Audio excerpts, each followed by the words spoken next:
Kind of the run of communities, just like we Hey, Miss Molly. How are you? Good. How are you? education and skills about, and one thing the tribal That works.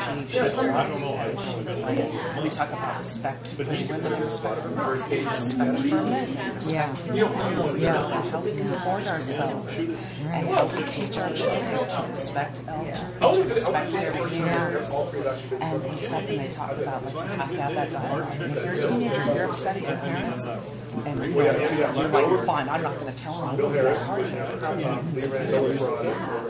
You don't tell your friends, you don't tell your friends' parents or a trusted adult where you're going with these things, and it happens in every community.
want me to move that guy away for you? Okay, I'm good. Okay, just leave the door open, please. Yeah, right.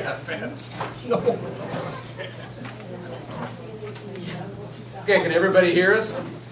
Yes. We decided not to use the mic if we could avoid it, and we're not likely to sit down a whole lot either, so. I'm Representative Ken Homeland.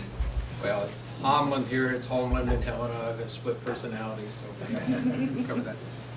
The format that we're going to use tonight is that we've got a lot of things that we want to cover. Each of us is going to talk a little bit about our subcommittees that we were chairs of, and then we will talk about some bills and things that we've worked on, and we'll open it for questions. Now, we've got a lot of things that we want to cover, so we're going to limit the length of time that we do on any one issue. If the issues get to be too long and it's occupying the time, it really isn't fair to everybody else. So I ask that if you have questions, please ask them, but let's don't get carried away on any one issue for a long length of time. Okay? All right, that? So I will start out with talking about my subcommittee. I was chairman of the Appropriations Section C subcommittee, which has to do with natural resources and transportation. It was a new experience for me since I was a first-time chair of a committee, and I found out how long it really takes to get prepared for these committees, because you have to stay ahead of where you're at. So I put a lot of hours into it. It turned out to be a really rewarding experience. I had a very strong committee, people that had a lot of experience in natural resources, some in transportation. We were not as we didn't take as much money away from some of the departments as some other committees that you'll hear about did. But we had a fairly solid group of people that came in and testified to us. Now, when I say natural resources, I'm talking about DEQ, Department of Environmental Quality, DNRC, which is Department of Natural Resources and Conservation. We had Fish, Wildlife, and Parks. We had Ag, and we had Department of Livestock. And then Transportation was my sixth committee. I had two separate staffers because Kathy Duncan works only transportation. She works transportation and she works long-term issues. So they spent, the majority of our time was spent with a fellow named Rob Miller, and this was his first time as being the staffer in Section C also. So we kind of learned as we were going along together. The biggest dog in that group is DNRC, Department of Natural Resources and Conservation. They carry about 73% of the total of general fund that we had in that committee comes out of DNRC. The one thing that was really, there's a couple things that are pretty exciting about DNRC, but the one that is really exciting, particularly for the people who have areas that have lumber on them, and that was a thing called the Good Neighbor Authority. And what that is an opportunity for the federal government to work with the state government, with county governments and local people to clean up forests and be able to harvest a lot more timber.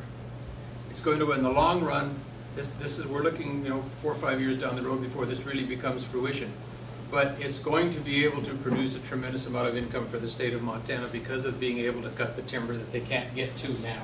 They also do things like put in bridges and roads so that they can get to places where they have the lumber that's able to be cut. A big advantage to it is that they're now going to be able, the mills in Montana that are running yet are still running at about 70%. With this working out the way that it is, those mills should all be running at full, and we should also be able to open up some of the mills that have closed. That's what we're looking at long range. So this really became a big part of what we talked about in DNRC. The second thing that was quite a bit of discussion is conservation districts. And we have conservation districts here in eastern Montana. The thing is that conservation districts in eastern Montana were doing a lot of work but weren't getting paid for anything that they were doing, particularly things like covering aquatic invasive species stops when they were doing the boats and checking. They were running a couple of them, but they were doing it on volunteer. So we spent quite a bit of money to get them to the point where they'll have enough money to at least be able to hire someone, a director for their individual conservation districts. And so when you look at DNRC, the actual dollars that went in there, we didn't look like we cut a whole lot, but we put a couple of very important programs in that we didn't have before. That was important to us. DEQ primarily deals with, in our area, with things like tanks that are leaking, and the funds to be able to help people to fix those areas. They do control water. We've had several meetings in this very room regarding salinity in the water that's in the Tongue River, and that has a lot to do with DEQ, but it also has to do with the federal people. We have an ex-Fed gentleman here in town, here in our group, but I think he would be the first one to admit that it's really difficult to get the federal and the state to work together. So what is the big thing that's happened with this Good Neighbor Authority that I'm talking about is the contracts to do the thinning of the timber are going to go under the Montana system as opposed to the federal. That means the contract's about that thick as opposed to being about that thick. And it's going to make it a lot easier and a lot faster to be able to start doing the timber. So it's something that you'll be hearing about it. You'll be hearing it maybe called GNA, Good Neighbor Authority. A very important part of what we did. Transportation. Transportation, a good share of transportation's money comes from the federal match that we, last session, we put, we call it BARSA, and it's actually the 4.5 cents a gallon that was on tax that went on in 17. That money is being used to match, like a 7-to-1 match comes from the federal government. It's a little less than 7-to-1, but it's in that area. That enabled them now to have enough funds to where they can probably go 4 or 5 more years before they have to look at any change. And they've had the money to be able to match what they needed to do from the federal government to get so they can work on roads. BARSA is actually roads and bridges is the only thing they can put it on. So understand there are two different gas taxes. You've got HESRA, which was the old gas tax that we've had around forever. And then we got BARSA. We use a lot of acronyms. I asked them in the departments that I had to please bring me a catalog of your acronyms. Some of them came and they were about this thick, 40 pages long of just acronyms. But BARSA is Bridges and Roads Safety Accountability Act, something like that. And it's the new one, but it is limited on what they can spend the money on. They can only spend it on roads and bridges. One of the kickers about it is that 35% of that money goes to the state government. The rest of it goes out to counties and cities. So the counties and cities are getting money to be able to work on their roads and bridges in their area also. So it's kind of a sharing of the wealth with them. Of course, counties are saying they don't get enough, but I think if we gave it all to them, they probably wouldn't think it was enough. So, but it enabled us to be able to do that match. So that pretty much is the main things that we covered. Fish, Wildlife, and Parks, of course, is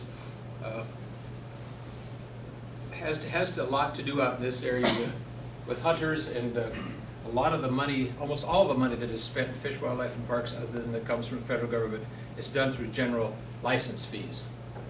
So we really didn't have any no general fund. General fund is your tax money, money that you pay in. So we didn't have any of that in either Fish, Wildlife, and Parks or in transportation. Transportation has no general fund either.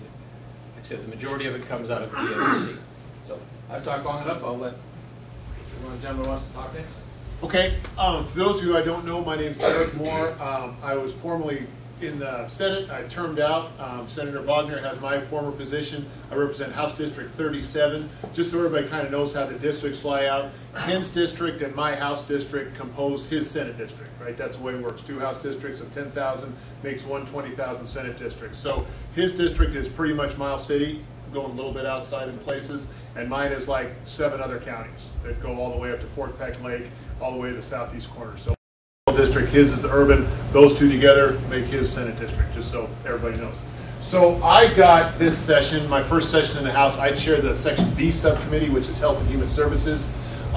What is a feedlot cowboy doing chairing Section B? Excellent question. I don't know myself, but I was kind of the only person who had enough experience and approach to do it, and it was drinking from a fire hose, but at the end of the day, I think we did pretty good work.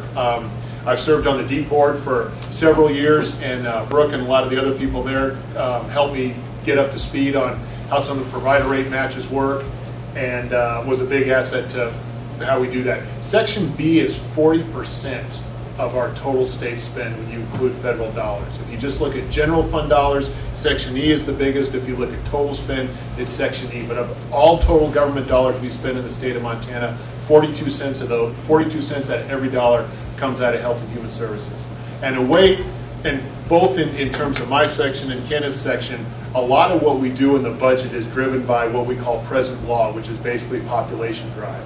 So when we go to the legislature, we fund so much per widget, per student in a classroom, per prisoner in a jail cell, per person on Medicaid, right? The three big things state government does: educate, medicate, incarcerate. That's what the state government does. And so a lot of times we're more limited than we'd like to be, because the biggest drivers of our total state spend is due to population drive. And you see that a lot in Section D, corrections. You see it a lot in Section B in child protective services. That's a lot due to the meth epidemic that we're seeing. All that is substance abuse driven. So a lot of the things in Section B we're not permitted by law to control as much as maybe we'd like, because you don't get to, not put the next Hannibal Lecter in jail just because you're out of money, and you don't get to not take the next kid in line that applies for a public school education because you're out of money, and you don't get to turn away people on Medicaid that qualify because you're out of money. You're driven by population. We set estimates at the beginning of every legislative session, but it's just our best guess. So what drives Section B, Health and Human Services, is population and dependencies. And it's unfortunate because it's a problem that we all face as citizens in the society we live in. The big thing we did in Section B in Health and Human Services is we cut a lot of FTEs, which stands for full-time equivalent, basically position slots that the department has that have been unfilled for over a year. So we looked at these slots. They've been unfilled for over a year, some of them as much as 10 years, and we went to the department and said, hey, these positions have not been filled, yet the wheels keep on spinning. The world doesn't seem to be coming off its axis. Why do you really need these? Well, we didn't get a lot of answer from the department, so we cut them anyway. And we will probably hear more about that as the session goes on. But we took the vast majority of those savings and we gave them to provider rates. Providers are people like DEEP, people that work with developmentally disabled, nursing homes, senior long-term care, assisted living, respite care, all that stuff. And unfortunately, when we had our special session in 2017, that is where the governor chose to take the majority of the cuts, and under his authority under 177140. So, right or wrong, we felt in Section B that that was not the best place to cut, so we took a lot of vacancies out of the existing department, and we used a good chunk of that to restore provider rates to where hopefully they're at a more sustainable level. So that's most of the work we did in Section B. We have some more work to do when we get back on the Medicaid estimate, the swag, if you will, as to how many Medicaid patients we'll have going into the next biennium. And it's a bill that we have to pay regardless, but it's when do you want to pay it. If we set that estimate too low, when we come back in 2021, you have what's called a supplemental, which means the department says, hey, we're over budget by so much, but you still have to pay it anyway, so the legislature has to appropriate that. But on the other hand, if you appropriate too much up front, like this year, the Department of Public Health is expected to revert about $14 million that they didn't use. That's $14 million that basically sat there for 2 years and didn't do anybody any good. It didn't go back to taxpayers, it didn't build anything, it didn't fix any roofs or boilers in schools or public buildings, it just basically sat there. So that's always a balancing act that we face in the legislature, and the problem is with Section B that it's so much money that a small percentage miss on your estimate is still a lot of dollars. So we spend a fair amount of time digging into that with a lot of boring detail that I won't burden you with right now. So that was the big story on Section B. Like I said, it's a lot like what Kenneth does. It's a lot population drive, so the legislature is kind of limited in what we can touch. Medicaid expansion, which I'm sure we will talk about later, was not part of Section B in and of itself, and I, as the committee chairman, sort of prohibited discussion on that because that's going to go through a policy committee. So we can talk about that later. So yes, Kenneth Bogner, representing Senate District 19, as mentioned, southeast corner of the state, up to Fort Peck. It is my freshman session, so I've been leaning on these guys a lot. They've been great. I'll talk a little bit about my finance committee, just as these guys have. In section E, which is education, makes up about 20% of the governor's proposed budget. And as Representative Moore said, there's not a lot we can do policy-wise. A lot of it is population drive and accounting for inflation. So that's kind of where what we did as a committee, adjusted for those increases. But what we did and kind of what our focus was to kind of maybe have a little more say in what the education system does is our main focus as a subcommittee was CTE, which is Career and Technical Education, and moving the state more towards vocational training and those career and technical careers. So the governor proposed a tuition freeze for college. As a subcommittee, we agreed to that if the secondary education and college agreed to some of the subcommittee's desires on going more to a focus of CTE and recruiting students to do that, especially kind of further out more than their small little regional poll had gathered. We looked at kind of where the students had come from, and they didn't do as much recruiting out to rural as we'd liked, so we put a memo together that would address some of those issues. We also did the same in the education committee, which I'm a part of outside of finance. We really focused on trying to make it a focus of K through 12 and community colleges throughout the state. As a part of that, we realized there's maybe some funding issues with what the colleges get in community colleges and CTE.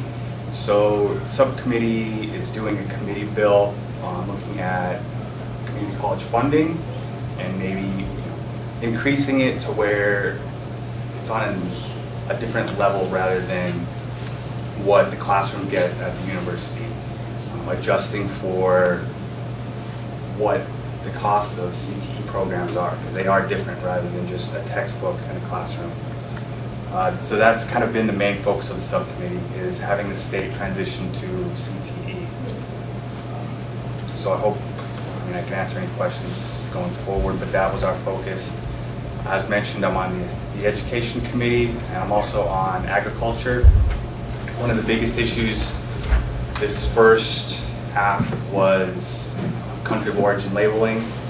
There was a bill brought forward. The committee loved the idea, but we didn't feel the bill was written as it should be, more of a federal issue. So we tabled that bill, and the committee drafted a joint resolution to send to the congressional delegation, urging them to enact country of origin labeling for our beef and pork. So those were kind of the main issues of my committees in the first half. So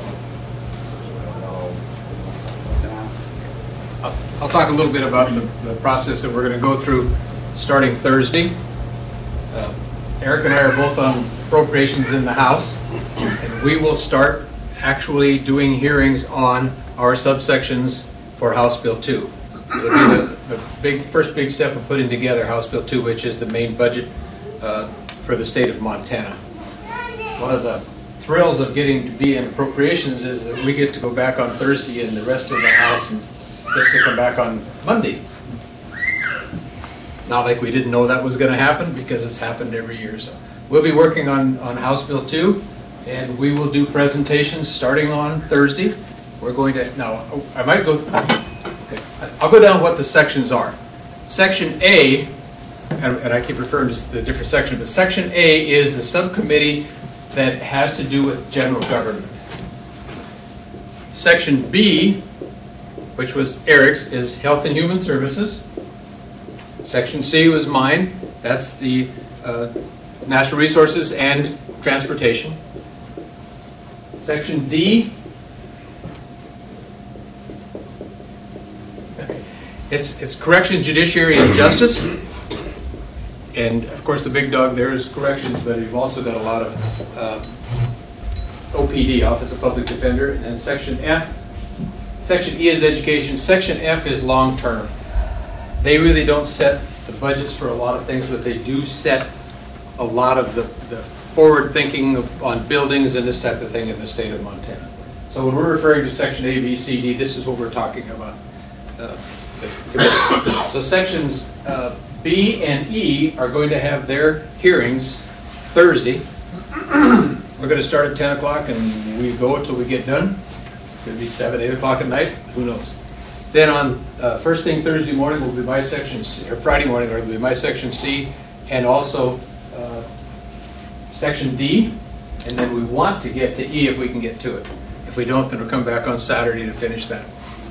People are invited to come to these meetings where they're welcome to be there. Ask questions.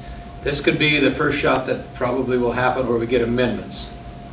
And we've had times when we've had 100 amendments that have been suggested. Some of them pass, some of them don't. Majority of them don't. Usually there's something that was discussed in that subsection committee and was not accepted, and so they want to bring it back to the larger appropriations. So all of appropriations will be there starting on Thursday. Then when we get through with the meetings and we have all of our amendments and everything taken care of, we say it's Tuesday we're going to start, or what day are we going to start? Tuesday goes before.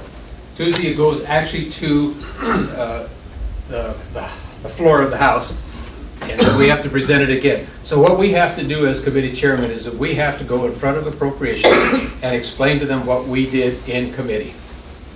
We do this with all the departments, with all the committees rather that have departments. And then we go to the floor and we do the same thing. If it passes out from the House, we take it over to the Senate and we do it again.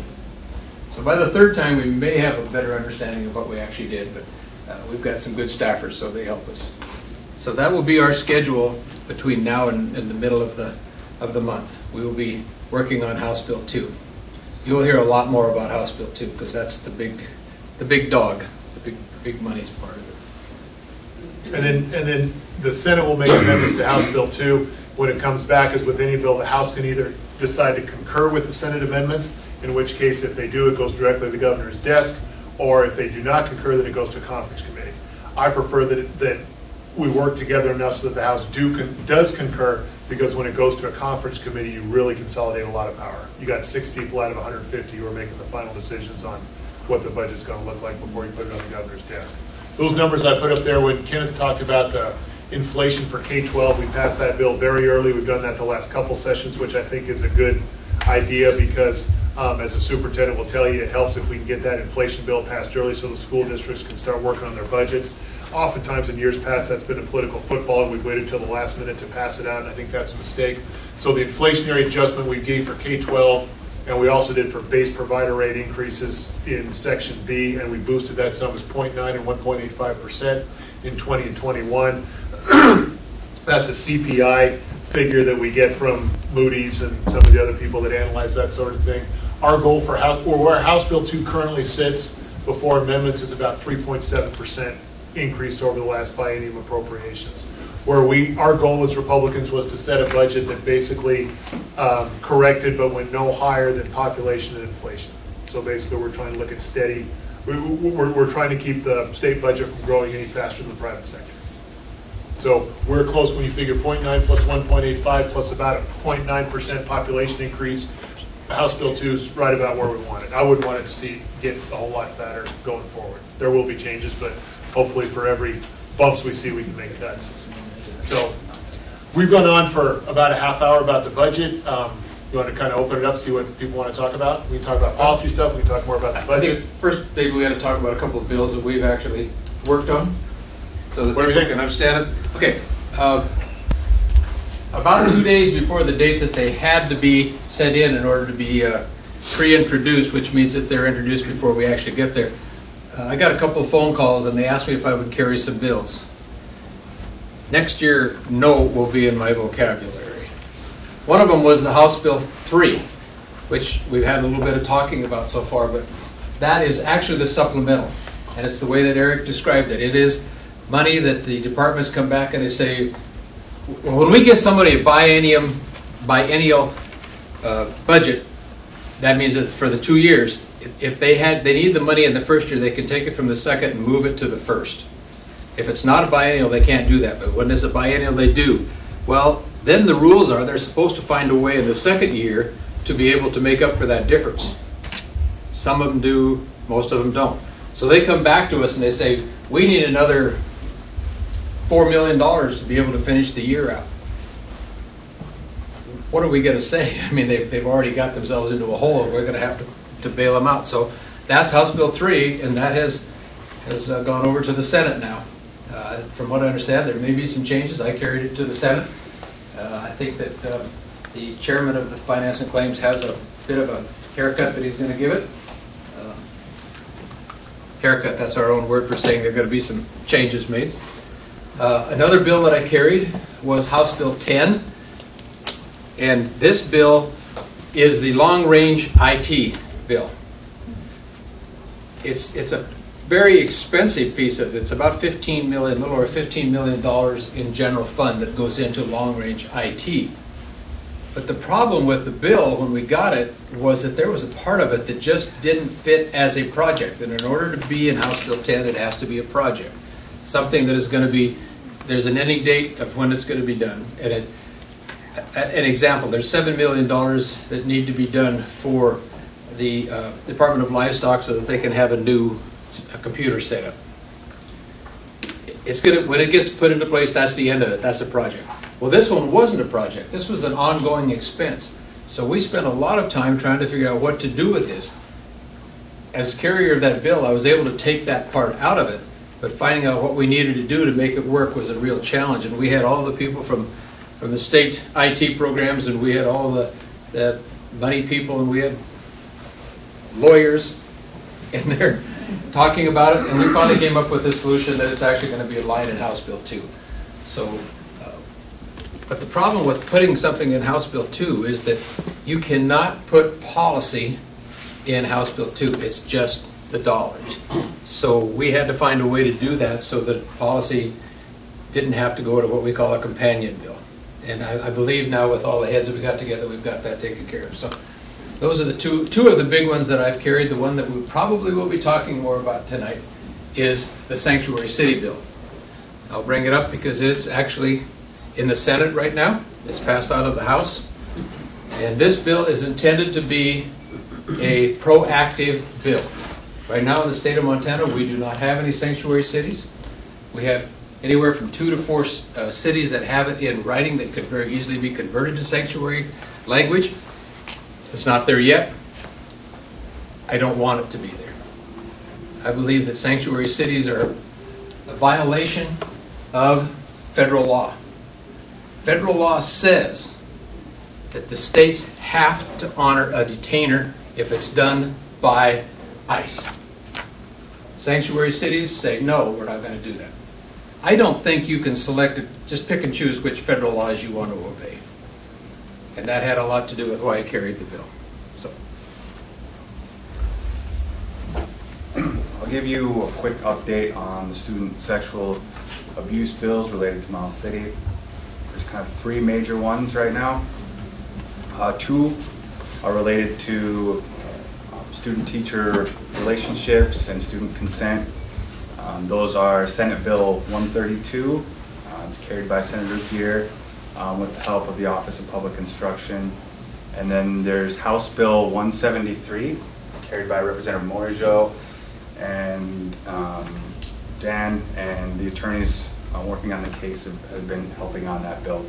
The 2 bills are really similar. Each bill is in the opposite house right now. I guess the main gist of both bills is that individual hired by the school district should not have a romantic relationship with a student, regardless of age.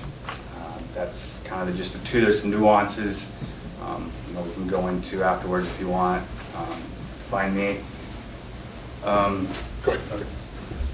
And then the 3rd bill was is a House Judiciary Committee bill related to the statute of limitations. House Judiciary Committee had received a handful of bills related to statute of limitations. So instead of picking and choosing which one they wanted to do, they sat down as a committee, decided as a committee they'd all agree to one and work on getting that passed through. That bill removes the statute of limitations for criminal cases. On the civil side, it moves the age to bring a lawsuit from 21 to age 27. It keeps the 3-year Point of realizing damages. yes, as well. Let's see, where's some other Non-reporting penalty. yeah, non-reporting penalty, and it removes the requirements of who to mandatory report to the county attorney rather than the Department of Health and Human Services. There's a retroactive clause that victims have 2 years to file a claim if the individual admits to abuse. Am I got everything there, I think, on the civil bill? Yeah, the way I understand the wording, and Dan, jump in if I'm wrong, but the draft we've got right now says, in the instance where the abuser admitted it publicly that the institution with which he or she was allied cannot use statute of limitations in the defense. The plaintiff still has to prove that there was liability on behalf of the institution. And the reason that we put language in there that the reporting mandatorily goes to the county attorney as opposed to the law enforcement as the county attorney is directly accountable to the attorney general, which gives us more oversight than nothing against a locally elected sheriff, but the locally elected sheriff is only responsible to the voters in the district. This gives us statewide accountability and oversight. And that will be coming out of House Judiciary Committee hopefully soon. The other two will likely pass. HB 173 will be heard in the Senate Judiciary Committee on next Tuesday. I'm expecting both of those two to go through their respective houses, and then probably a conference committee to take the best parts of each bill for student consent bills. And then we'll just watch and see for the statute of limitations bill and how fast that moves through.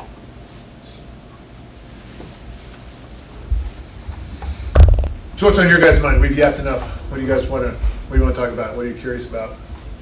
More questions about? Yes, ma'am. Who's ma'am here? Question. Better than madam. To try to call her by her name or something other than ma'am. You said statute of limitations. That means starting when? Today? That Criminal, Last week? criminal or civil? Both. Criminal, you can't go backwards, so criminal is just going forward, because criminal doesn't work retroactively, it's ex post facto, so the lawyers tell me. The civil is retroactive if the abuser admitted the crime. Can it only go back so far? Even then? Can what? That's civil? Can the civil go back? No, there's no federal or oversight guidelines as far as, some states have no statute of limitations on civil. So those bills have an immediate effective date. So once the governor signs them, then from then on is when we move forward with the statute of limitations. Did that answer your question?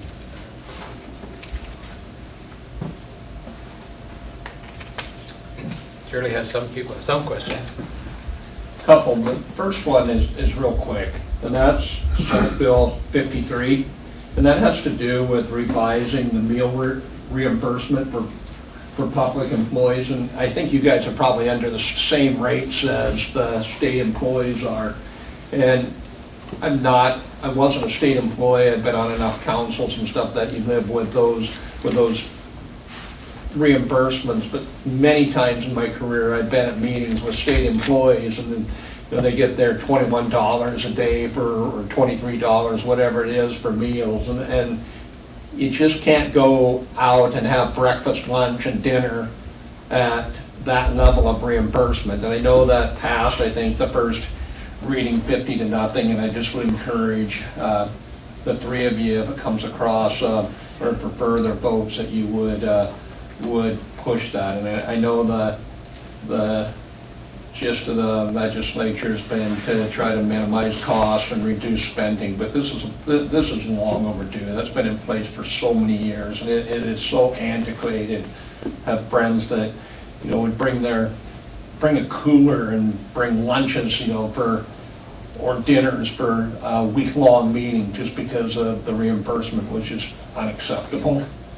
So I do know there was a state pay plan that was agreed to. So that was kind of, I know on the Senate side anyway, that was kind of the agreement. But there was also another bill related to what the per diem and getting on the federal level. That also passed out of the Senate. I was a no vote because we had passed the state pay plan. So that will be going to the House as well. So Yep, passed out of the Senate 3315. The pay plan is 50 cents an hour for all state employees. This first year at the Bayou, even 50 cents for the second year at the Bayou. That was agreed upon before we got there, so that's what we had. And what you're talking about there is part of the pay plans.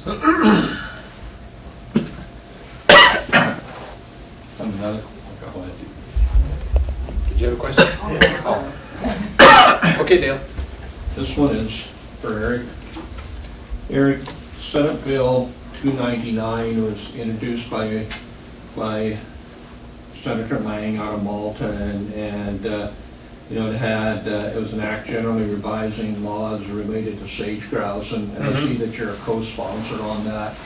I guess I would just kind of like to get your sense on why you're supporting that. I have some huge concerns with that, and really wonder if the House and the Senate have thought that through. You'll have to refresh my memory. I'm pulling it up right now, but I don't remember. What does it do? Basically, well, the governor signed the executive order back in 14 or 16 that put together the Sage Grouse Advisory Council. They have the group under there, and then for any activities that impact sage grouse habitat, there's rules that say they have to have setbacks, and then there's compensatory mitigation and all of that. And what this did, it did a lot of things, but one of the things it did was it exempted several of those activities. And just reading through the bill, it just seemed to me that there's a couple of entities that maybe pushed hard to say, hey, we need these exemptions. But yet at the same time, I'm very familiar with the working group that was put together that formulated the basis of this plan, and it was bought into by everywhere from agriculture to a lot of the utility companies and the oil and gas companies, the coal companies, and I'm very concerned that if this were to pass, and I know the current administration has directed the Department of Interior to back off on their sage grouse management, but I'm concerned where this could go, because it will be litigated, and down the road, one thing the Fish and Wildlife Service will look at and when they review whether sage grouse or any other species should be listed is what regulations are in place. And if these have been backed away from and we've lost those regulations that protect sage grouse, and they need to find a way to provide more protections for sage grouse in Montana. Don't list them. My concern is that could very well fall on the private landowners, the farmers and ranchers in Montana, and I think the implications of that could be monumental. And I just think it really needs to be thought through before that goes forward. Thank you. That's good advice. We'll look at it. I'm just glancing through it. I doubt this is something the governor signs. This is probably a little veto messaging from Senator Lang, I'm guessing, but I will. That's a good thought. I'll look into it, because that's the reason we appropriate the money at 17 in the first place, is that whatever we spend, it's going to be cheaper than having the bird listed.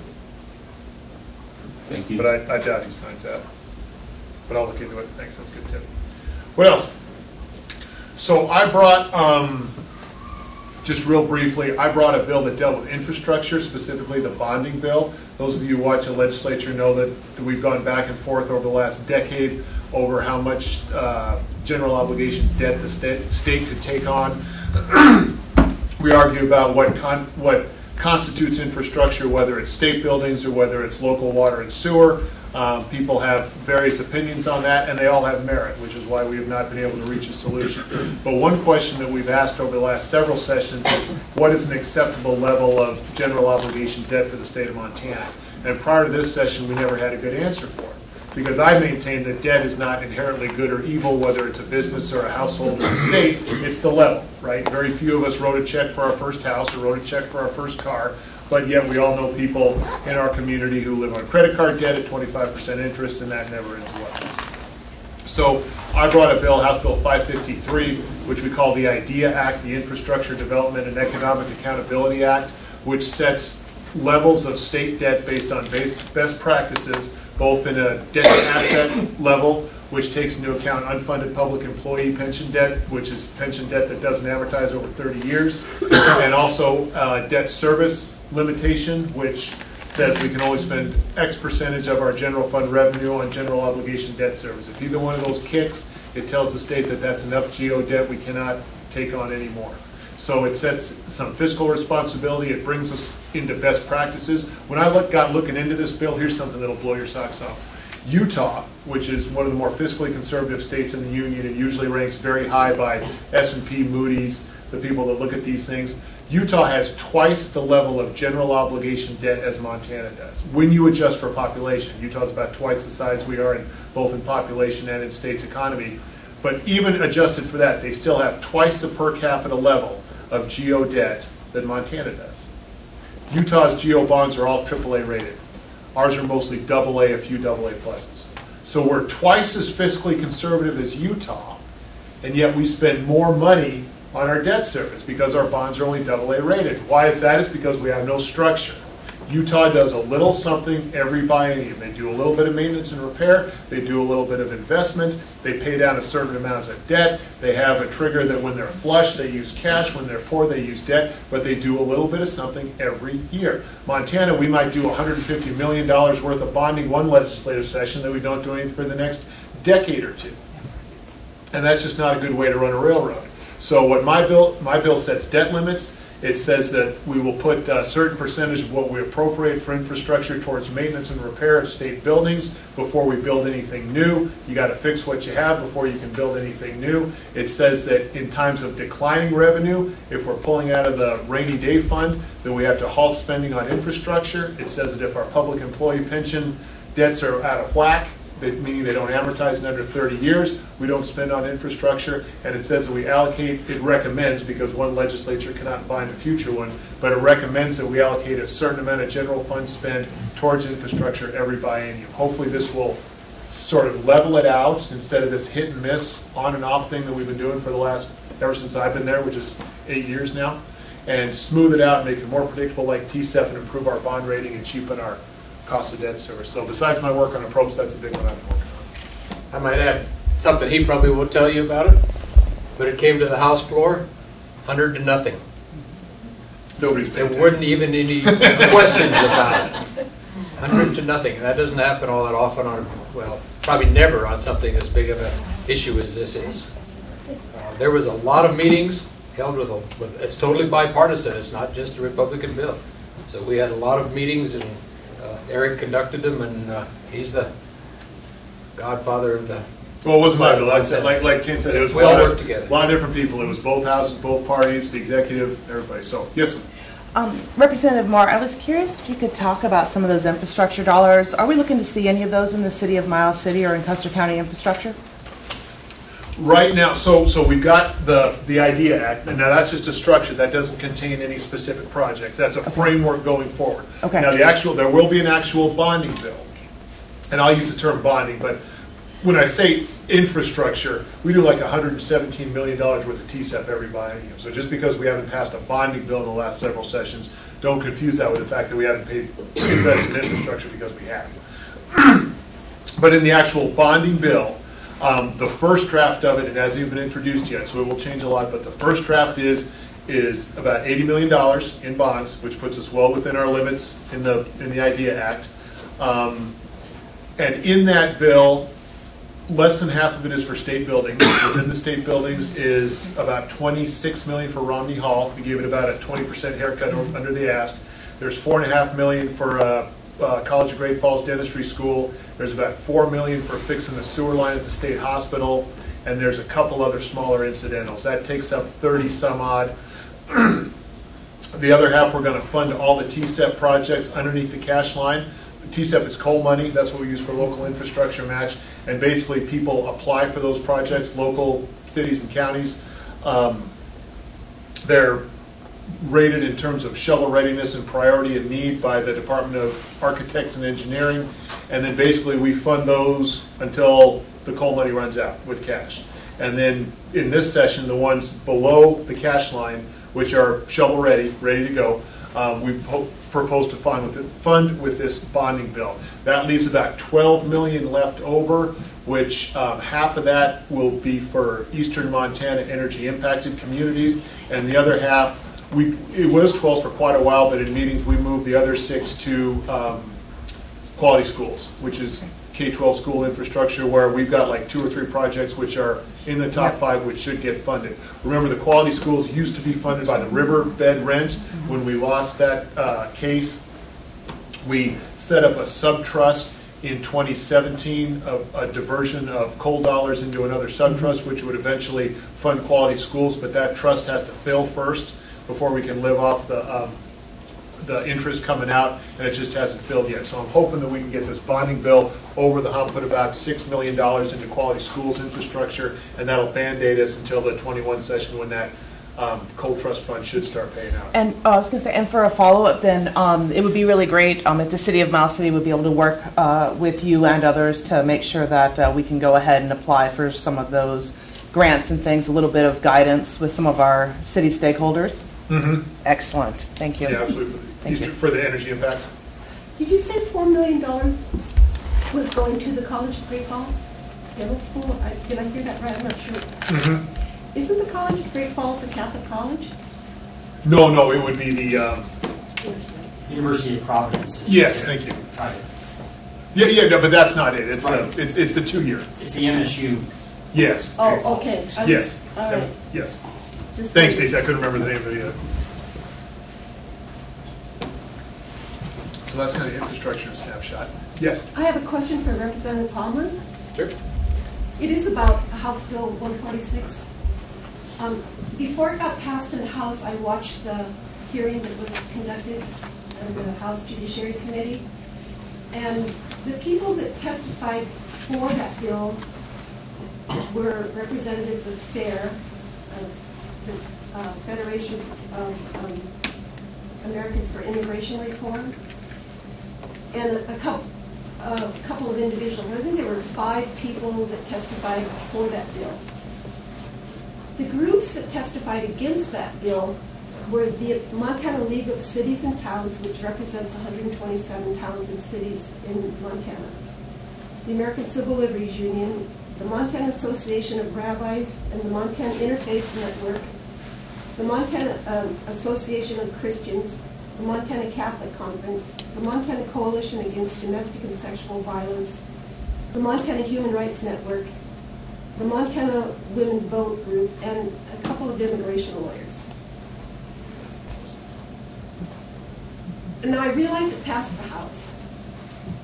But after hearing all that testimony, Ken, from the people who were opposed to that bill, and then finding out FAIR is a designated hate group.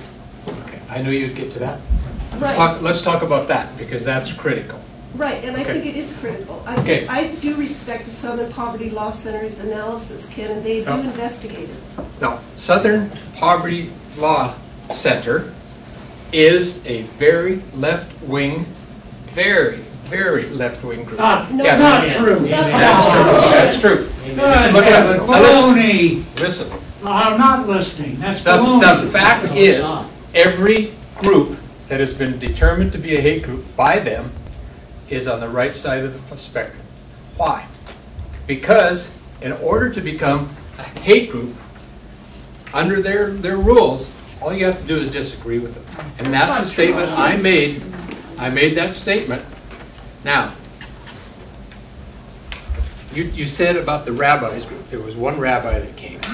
He was representing the Montana Association of Rabbis and the Montana Interfaith Network. The man is a PhD. I understand that. He's a very intelligent man. But his whole attitude was we should have wide open borders and we should have everybody, we should be able to disobey the federal law. How can you get past? That's not true. How can you get past the federal Ken, law part of it, Mary true. Catherine? We have the ICE agents. The lawyers who testified at that hearing said that the ICE agents do the work of the Immigration and Customs. But that's what the ICE is okay, Immigration and Customs. Ken, if that law gets passed, here's an example for you. The local police. You have, let's say you have 2 Muslim women in head veils walking down the street in Miles City. The local police will, under that law, will have to stop those people. There is nothing that forces them to stop anybody, Mary Catherine. Ken, but the penalties associated with this law, if the communities are found not, we get fines of $10,000 every 5 days. You spoke about that on the House floor. That's what's in the bill. Yes. And it's, I think it's Section 5, the Coal Trust and the Department of Commerce must be notified if the cities are not in compliance, and that will impact their ability to get grants. And if the police here do it wrong, and the people who testified against this bill talked about the training and so forth that will be necessary by the local police, if they do it wrong, they will be subject to lawsuits. The ACLU lawyer talked about the suit she's already filed in Gallatin County and Lincoln County. We have the case up in Havre where 2 women were arrested for speaking Spanish. Mm-hmm. These local communities are going to incur a lot of liability. Okay, you're way out of line on what you're Wait a talking minute, about. let her finish. No. Doggone it, let her finish. And I just want to say, you were elected to represent the people of Miles City, and I want to know who in Miles City is part of FAIR, and who asked you to do this? I don't think the citizens of Miles City want to be represented this way. Do you know how this? Do you know how this polls statewide? 70–80% are in favor of my bill in the state of Montana. Okay. Now, you're talking about a situation where somebody's walking down the street and they get arrested, right? That has nothing to do with what this bill is. This bill says if an alien, a legal alien gets arrested, or someone of any other nationality that gets arrested that has a detainer out there against them, in other words, ICE or the federal government says, hold this person till we get there to pick them up. This says the county or the city cannot let them go after they have received the detainer. And that's the federal ACLU law. told you that it's not that simple of making a phone call to ICE because sometimes those detainers can take up to 3 weeks. She told you that, Ken. I saw it and you saw it. What they say and what is actually going to be the case Under is the not Montana even Constitution, you don't have to have a warrant to arrest necessarily. It's warrantless arrests frequently. She mentioned that. There's lots of problems enforcing this. The people who were at that hearing, who are they're lawyers. I'm not a lawyer, but they told you the problems with this bill. And I have talked with many people who have been our officers of the court and our officers in the towns, and they say what they're saying is not true. This will not add to their training requirements. This will not be a problem for them. The only thing they cannot do is to let them go. Well, So listen, so you want, how about let me finish this? Let me finish this time, Catherine. Okay. I'll let you. Okay. So, would you rather have it be a situation where someone, let's say the person who shot Kate Steinle in San Francisco, okay, if that person had been arrested again, he'd been arrested numerous times. Are you aware there's over 200 people that have been arrested in the state of Montana for violation of federal law, for this part of the law? But if that man had been allowed to go again, Is that the kind of way you want that to be? Ken, after I watched that, what you said about the 239 illegal immigrants that have committed crimes in this state, I also looked up the Montana. That's not what we said. I also looked up on the Montana Board of Crimes about statistics, crime statistics in Montana. You know what? Montana's 89% of the crime, 89% of the crimes in Montana are committed by white Montanans who are citizens. Yeah, but 89% of them are white people too. So what's the difference? But I but think what you're I'm, demonizing some of these immigrants, Ken. they've already broken the law by coming across the I border agree, illegally, so and they're already there's a criminal. federal agency empowered to arrest them, and that's what the people said who testified. Let them do their jobs. It will cost a lot of money for the local police to learn the procedures in terms of how you arrest somebody or know to arrest someone. Didn't you just hear what I just said? I talked to the people who are actually going to be doing the arresting, and they said there's not going to cost them extra. The people that come and testify in front of us want the worst case scenario to be presented in this case. The people who are actually doing the arresting have told me it's not going to cost us any more. We'll see. Now, listen, you know we what, also- Ken? We'll see how these lawsuits down the road pan out. I mean, the Well, proof will be in the pudding. I agree, but just a point, I mean, this is an interesting philosophical debate, but there is no way this becomes law. Okay, there's no way this governor Well, signs this we've bill. got So- 147 behind it, the referendum. If 146, if the governor vetoes 146, you've got 147 behind it. You'll put it on the on the ballot. And then it's a question of who throws the most money at it. Right, and Which is why also. most Also, on referendums are. 147, Kim said that there is not a fiscal note attached to it, which is true. However, one of the people who testified also said it will cost $500,000 to various, all the counties to get it, all the expense to get it on the ballot. So there is kind of a hidden fiscal So point here, to it. do you really believe everybody that comes and testifies when it's You something know, like Ken, this? I respect educated people. I tend to respect lawyers, actually. I've been a legal secretary and a legal assistant in my career, and I tend to respect people who know things and study issues. Yes, I've talked to people who studied them just as hard as they are, I and they know, disagree. and- So, like Eric said, we've got a philosophical difference. And it So will we'll be move on before to the some other Senate issue, 'cause Judiciary we're not- Committee, Ken, and I will You're go not- up to Helen and testify against it. You're not going to convince me, I'm not going to convince you. So, does somebody have any other questions that they would like to ask? But I really wish you wouldn't team up with a designated hate group. That would be my. I'm sure glad you did. I did not That's why we team have up. elections. Listen, to say I teamed up with this group is wrong. It's wrong. They called me and they said, we want to come and testify. So what am I going to say? No, I don't want you to testify. They've got a right to come and testify Research too. about who the group is, Ken. I can't stop somebody from testifying. I could not stop the... No, I mean, you didn't have to sponsor the bill, is my point. Ken, who Sen- asked you to sponsor the bill? Bill? I did. You just dreamt this up? No, because this has come up every other session. Did you write the bill? No, we don't write our own bills. Who We do not did? write our bills. Our staffers write the bills. Tell me that, At the request of whom? Did FAIR go to the staffers, Ken? they can't What, just what, have- okay, if you want to get into the actual, down in the weeds on what happened. Okay. In last session, there was another representative who brought a sanctuary city bill. His sanctuary city bill, which may be coming again, I don't know if it's one that's going to require, probably didn't have to meet the same transmittal date. If it comes back, you'll see the difference between the bills. His was what I refer to as draconian. You think the punishment in mine? You ought to look at his. His bill is that thick. My bill is like that. Because I took a lot of them out. $10,000 every 5 days is pretty draconian, Ken. No, it's not. Not compared. Take a look at Texas. Take a look at, I think it's Indiana. Indiana or Illinois has one also. That this is kind of patterned after. And it's not considered as being draconian. You have to have some teeth in it or nothing will come out of it.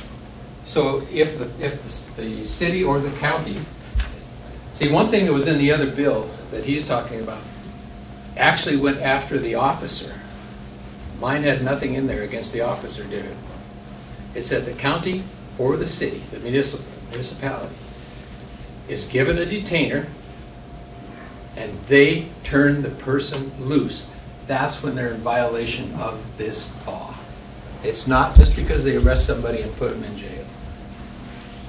They're already criminals to begin with, so, I mean, that, and you're talking about the 230 plus, a vast majority of those, I admit, were arrested for illegally re-entering the country. That's what a good share of them were for, so. Ken, are you aware that the Montana, the ACLU of Montana has verified that the Montana Highway Patrol is already teaming up with ICE in a way we don't need this bill?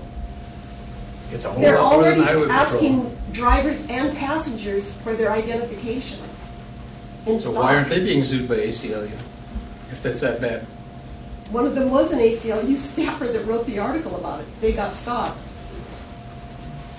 They were scared too, she noted. And they were two women of color. I think you're not going to convince me and I'm not going to convince you, so let's just go on to something else. My ask would be that you withdraw the Well, that's not going to happen. That is not going to happen. Well, you can't anyway, it's in the possession of the Senate. Senate actually has it. Once you introduce it, it's in the possession of the committee, so. Yes, sir. Can you, if I'm right, can you share anything on the 911 and what the state has to do with, and maybe the statement of regional 911?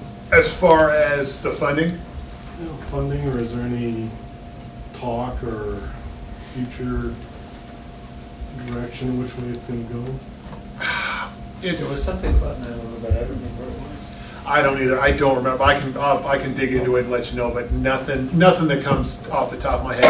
Like there's always some discussion about it, but I'm not pulling it up.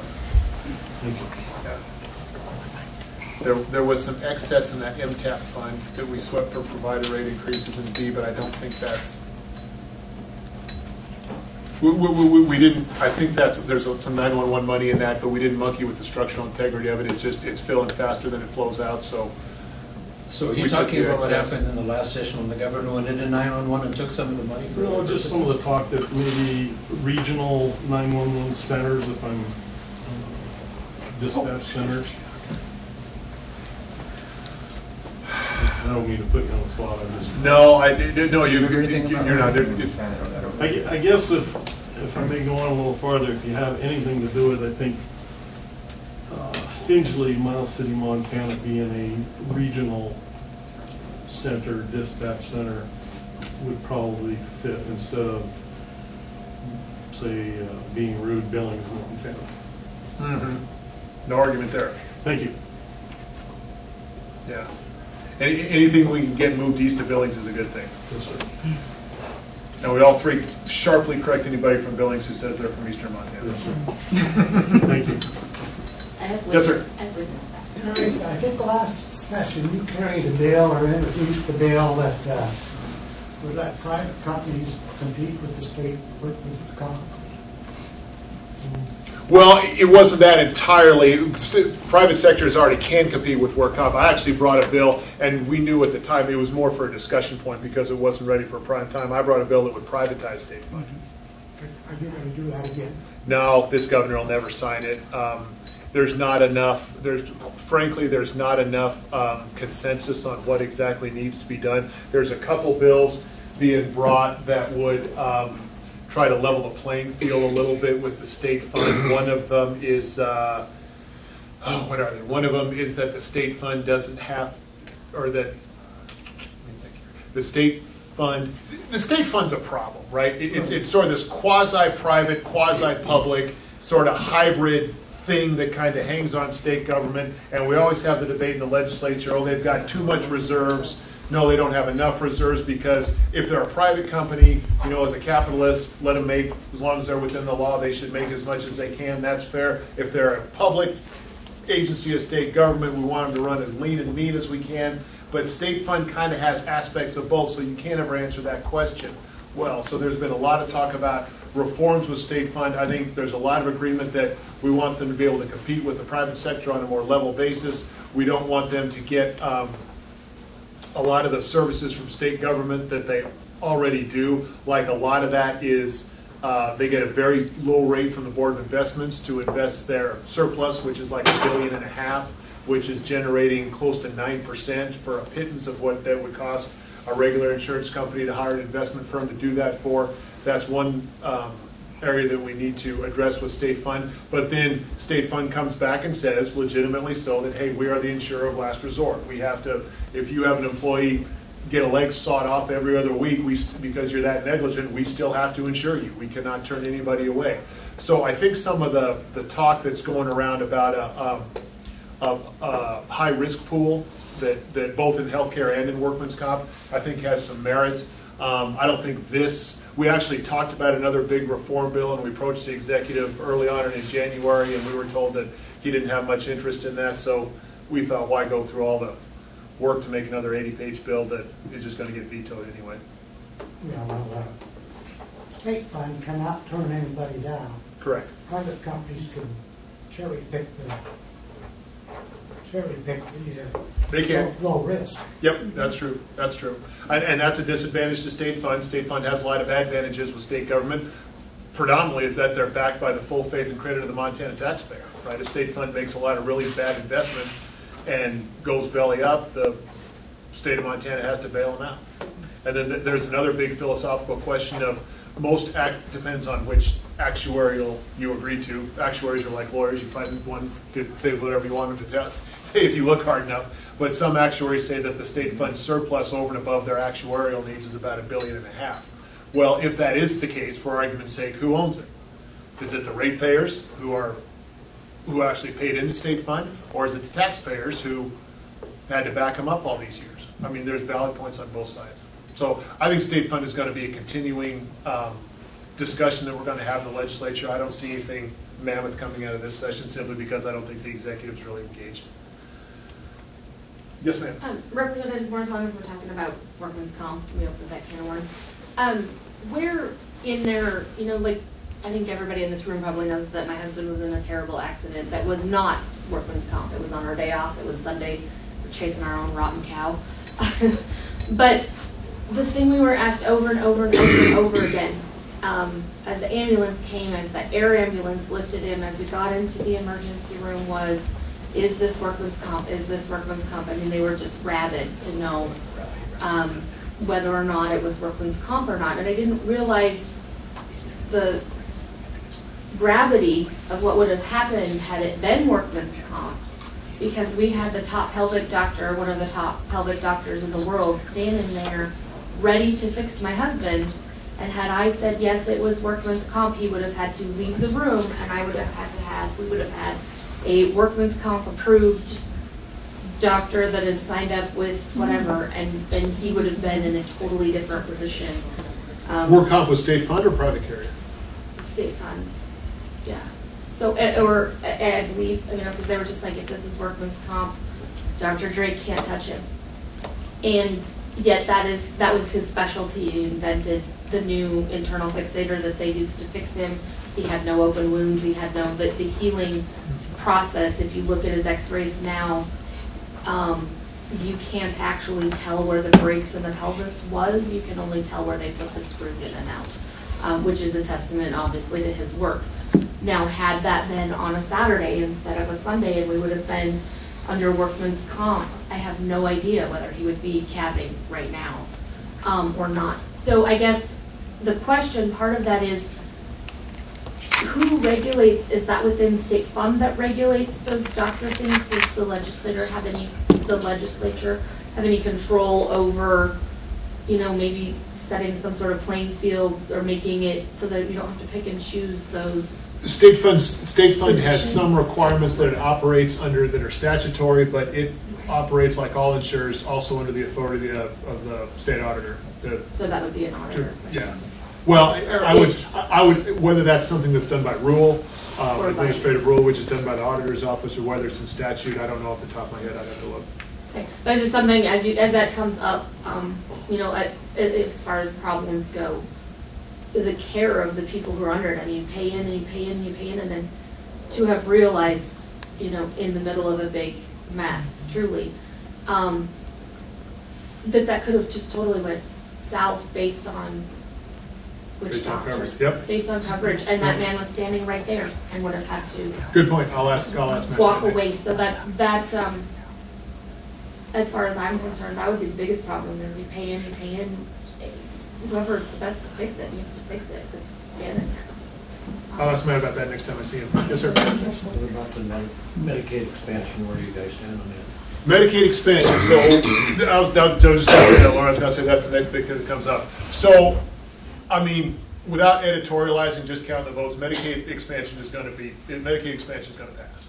I mean, and I don't think that was ever not an option. Right or wrong, whether you agree or disagree, the votes are there to renew Medicaid expansion. Just brief history, Medicaid expansion was passed by the 2015 legislature. It was passed with a sunset, so it automatically goes off at the end of this fiscal year, which is the end of June 2019. I-185 would have removed that and paid for the Medicaid expansion with a tobacco tax. The two competing bills right now is one that's carried by Representative Cafaro, Democrat out of Helena. That is simply doing what I-185 did. It simply removes the sunset, and we go on as we have prior. Representative Buttry is Republican from Great Falls. He's carrying a slightly different, well, not slightly, significantly different version of Medicaid expansion, which does several things that are different. Number one, it takes it out of a statutory appropriation and puts it in the general fund bill. So that, and I believe very strongly in that, because what we did in 2017, those of us on the deep board know, or not what we did, but what the governor did. It was the governor's, I mean, we appropriated, but it was the governor's cuts. That's undeniable. He made them. And what he did is he cut provider rates for developmentally disabled, senior long-term care, nursing homes, respite care. I mean, from the most vulnerable among us, and yet the Medicaid expansion population, which again is not traditional Medicaid, this is able-bodied, was left intact. A statutory appropriation takes precedence over a regular appropriation that we do every 2 years, because a statutory appropriation requires an act of law passed by both houses of the legislature and signed by the executive to get rid of. Okay, so Representative Buttry's Medicaid expansion bill would remove the statutory appropriation and put the Medicaid expansion population right into House Bill 2 in Section B, my section, so it gets to be evaluated by the Appropriations and Finance Committees just like any other appropriation would, whether it be for DD, senior long-term care, the traditional Medicaid population, whatever it may be. That's one thing. The second thing that it does is significantly different. It has an asset test. There are people who have great personal wealth, but legally receive no income. So they would be eligible for this program under the current law. Under the proposal new law going forward, there would be an asset test. Say, hey, listen, I don't care if you legally receive no income. If you got $1 million buried in the backyard, we're not paying for your health insurance. And the third one is what's been called, and probably the most controversial, is what Representative Buttry calls a community engagement requirement. There's basically 3 classes of people on Medicaid expansion. Now remember, Medicaid expansion, we're not talking about people in wheelchairs, we're not talking about the elderly, we're not talking about people with a significant number of dependents, we're talking about able-bodied adults of working age that make underneath 138% of the federal poverty level. For a single person with no dependents, that's about $8 an hour. If you figure 2,080 hours in a year, it's about almost 17,000 annual income, comes out to just a little under $8 an hour. Now, the rest of you who are employers here, I don't know about you, but myself and my business, I can't hire a high school kid to run a weed eater on weekends in the summer for less than 15. So, and that's different. That's Eastern Montana. I get it. If you're in Libby, you know, with 20% unemployment because the sawmills are closed down, that's probably different. I understand that and I accept it. But right here, that $8 an hour is, I have a hard time getting my arms around. So the work requirement, the community engagement requirement would require those people who are below 138%, are not working part-time, and do not have dependents to basically spend 80 hours a week, 80 hours a month, half-time, yeah, week, right. That's what the rest of us work. 80 hours a month doing something. That could be part-time job, it could be education, it could be volunteer service. There's a whole list of things, but the short, simple, dumbed-down version is you have to get off the couch. You can't spend the rest of your, you can't be a millennial something, living in your parents' basement, working 10 hours a week at the ski hill, and expect us to pay for your medical insurance. So that's what That's what Representative Buttrey's bill does. I think that's the one that's going to pass. The governor's not wild about it, but I think when push comes to shove, he'll sign it. That's my read on Medicaid. But realizing predicting politics is like predicting the weather, so we've got another 45 days to go. Who knows what's going to happen, but that's my guess. The governor's been involved in every step of the way with Buttrey's also, though.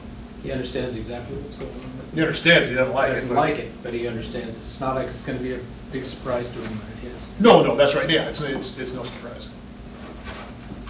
On Cool, it sounds like basically it's going to this joint resolution, which will go to the feds. I was listening to Taylor Brown the other day, and he said something about that. Apparently, if they go to the federal level, that it'll have to meet the rules of the WTO.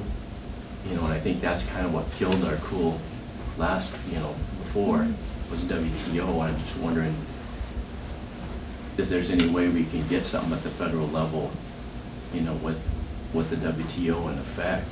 I know Trump's talked about getting out of the WTO, and that might be, might help us, but, I'm just wondering if it's just going to die at the federal level too, because of that.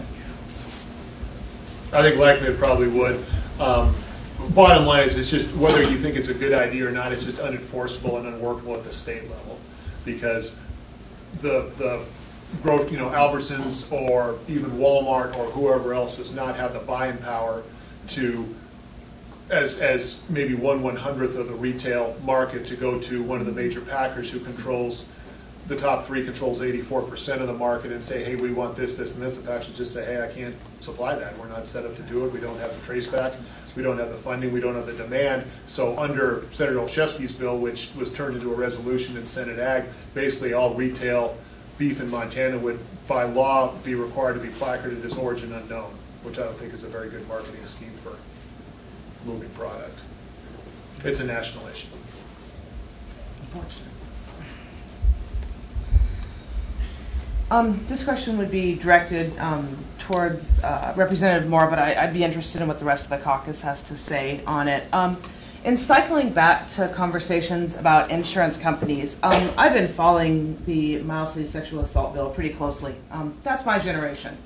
That's my friends. Mine too. Okay. And so, my attention has been intense. And I noticed originally House Bill 202 was pretty strong. Removing the statute of limitations on... Which one was that? That was removing the statute of limitations on civil For civil cases. That was Borjo's bill? Right, yeah. Right. And I watched the hearing in full. In fact, I watched all of the hearings. And I noticed the only opposition to his bill was a single letter from an insurance organization. And I thought that that was unfortunate, that that's all it would take essentially to tank the safety of our children and our children's ability to seek justice is the whim of insurance companies. That seemed unlike you guys, unlike everybody in this room. So I was sort of curious why we allowed the watered down version to move forward. And I realize that it's still some steps forward, but when we had the entire foot race forward, I'm curious why we decided to hold back. Okay, fair question. I'll give you my counterpoint. Okay. Sweet. And we may be in a Mary Catherine here thing. No, we may not not at all. agree, but I mean, yeah, but here we. Okay, so 2 things. I think that this issue, and I don't want to deny the Miles City victims their day in court, because they were failed by the school district, they were failed by the FBI, they were failed by the Attorney General at the time. No question about that. That being, and our version of the committee bill going forward allows them their shot, because Jensen admitted to it, so they get their day in court. But I believe that this is first and foremost a criminal matter, not civil. Okay, I think our priority as legislators and parents and citizens is to get these animals off the street as soon as they can. I don't see this as a defective hernia mesh implant or a diet pill that gives you cancer or an F-150 that has a bad tie rod end. I mean, to be blunt, I don't want this to be the next trial lawyer gold mine. Okay, that's not the way I look at it. I think this is first and foremost a criminal issue. I'm not saying that people shouldn't have their chance to get civil satisfaction, but that is far and away my second concern. My first and foremost concern is getting these people out of society and locked up in a deep, dark hole where they can't do it again, and do it quickly, not 20, 30 years after the fact. The second thing is, when you're talking about public institutions, you're not talking about insurance companies, because insurance companies don't do anything for free. So if the Miles City Insurance Company settles the lawsuit, that's great, but our rates as property taxpayers are going to go through the roof, and we're going to pay for them forever, right, as long as it comes to pay them. So when you talk about opening the floodgates, and because, I mean, let's be blunt, right? We're all neighbors and friends, let's be blunt. Nobody's saying anything about the Miles City victims, but if this case moves forward and the Miles City victims all get 7 figures per se, we all know in the world we live in, somewhere in the state of Montana, there will be bad actors that will read about that in the paper and say, ooh, $1 million? Hey, yeah, I remember. Yeah, in 1987, I was, yeah, I remember. It just happens, right? There are people who bring frivolous lawsuits. We know that. I mean, it's just the world we live in. So I think, just my opinion, one man's opinion, I have 150, I think that just opening the floodgates is not the right thing to do. And Mr. Rice and I had heated debates on this over hours and hours and hours, and texts and texts and texts. I'm going to send you my cell phone bill for January. I mean, and I think there's legitimate points on both sides. But that's, in answer to your question, that's where I came down on the issue, and that's why I supported a compromise bill that would put some sideboards on the retroactivity. Okay. And just to follow up, I am concerned because the average age of reporting child sexual assault, especially in men, is over the age of 40, closer to 50.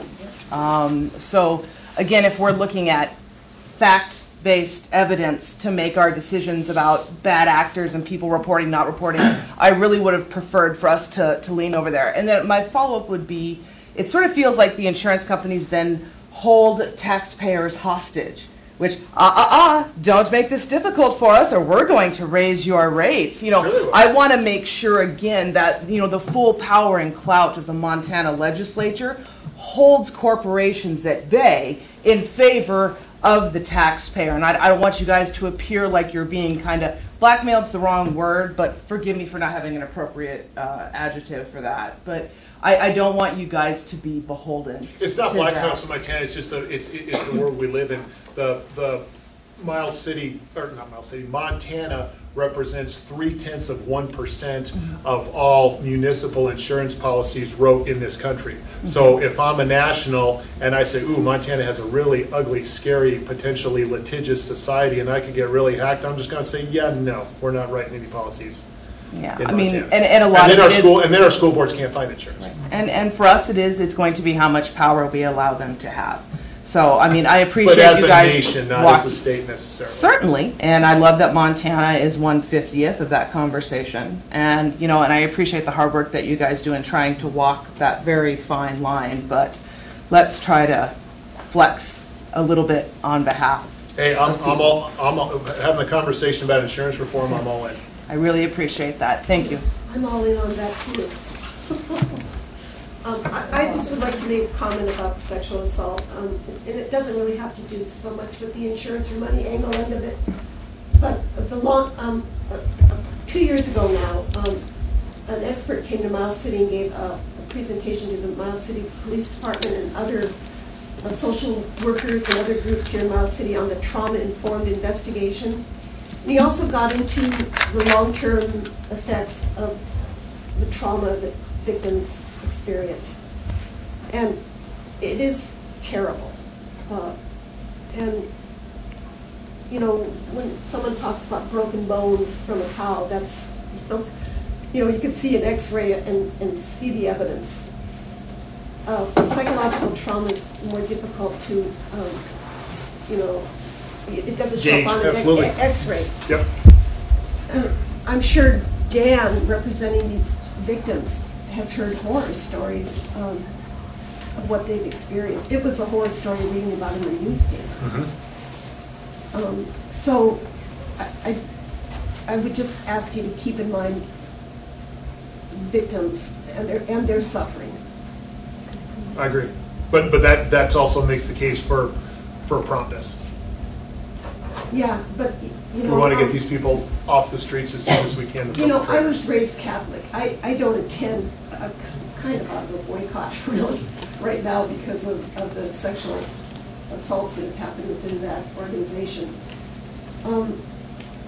The local church here got assessed, you know, the Diocese of Great Falls avoided bankruptcy by assessing the church's a fine, I guess, or their share of the settlement. And I think the local church, I've heard from 140,000 to 170,000, the Sacred Heart, their share. I called the bishop and said, "You're asking the victims to pay here. Right. Sell a painting in Rome for several $1 million, you know, and more than several hundreds of millions. But the same thing's going to happen with school, right? A lot of the Miles City victims are property taxpayers in Miles City. Who's going to pay for this judgment, right? I mean, everybody's property taxes are going through the roof to pay for this. I think that's a bit extreme to say through the roof. We're talking about likely very old insurance policies with companies that aren't currently in the game. I just think it's an unfair statement to. And we can disagree on that. I've had it that way. I've been told by numerous attorneys who deal with insurance that it's going to be a tough time getting the insurance companies. They will have a strong case to bail on the claim. Now, what some judge or some jury does, however many years before this comes to settlement, who knows? But the insurance companies will have a strong case. And my point is, to some degree, like I said, insurance companies do nothing for free. So even if they do pay for this one, they're going to get it back out of increased rates, which we as property taxpayers have to pay. That's just some of the balancing act that we have to make. Not that it's not for a good cause. I mean, I disagreed with a lot of people in my caucus who just wanted to say, hey, civil, tough luck, walk off. I mean, the other thing we had to do is, you live in a political reality, right? What any one of us as individuals would do if we were emperor for a day is different than what it takes to get the magic words, what we say, 26, 51, 1, right? 26 votes in the Senate, 51 votes in the House, one guy sitting on the second floor to sign it. And being in Helena and making progress is compromise. And it's often not what any of us would do in a perfect world. It's what we have to do to get something done. So actually, Jensen victimized us all. We're all, you betcha, now and in the future, yeah, that's we'll right, be paying for this. You got it. Absolutely.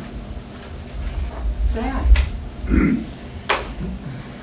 I don't think there's anybody in the legislature that doesn't feel that, well, maybe not any, but most of us in the legislature feel that the people in Miles City, the people that were victims need to be taken care of, compensated, but not.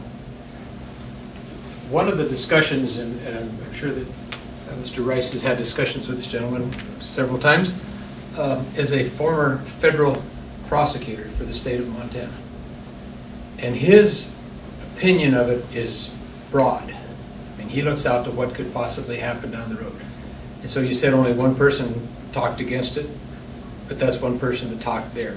We have a lot of people that talk to us about these things that don't come out and talk on those.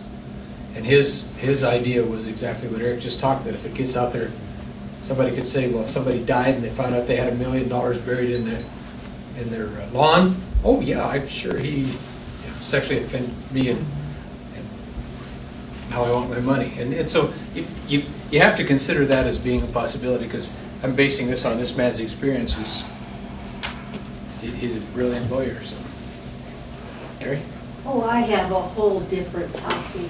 Okay. What happened to the bill about trappers being obligated to check their traps more often than is currently mandated? That died in, I think, House fishing game. So it's been taken. I never saw it. It never made It never before. came out. I followed that. Thank you. Eric and I are in appropriations, and so husband and children. we don't see a lot of the policy about bills. Let's make it to the floor. When it comes, if it comes directly from the floor to us, then we hear policy. But otherwise, we hear mostly about the money. We get people once in a while that get carried off on tangents about the policy, but they're usually brought back in because the money's what we're about. So we can hang around as long as anybody wants to visit. If people need to take off, that's fine, or we can answer more questions or whatever. But thank you all for coming and showing the interest. And Well, thank you for coming. Appreciate the opportunity. Thank you. Appreciate it. 3 pages of notes there. I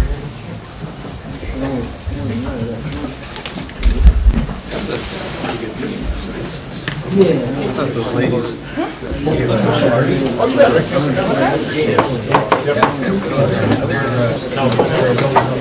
Testimony.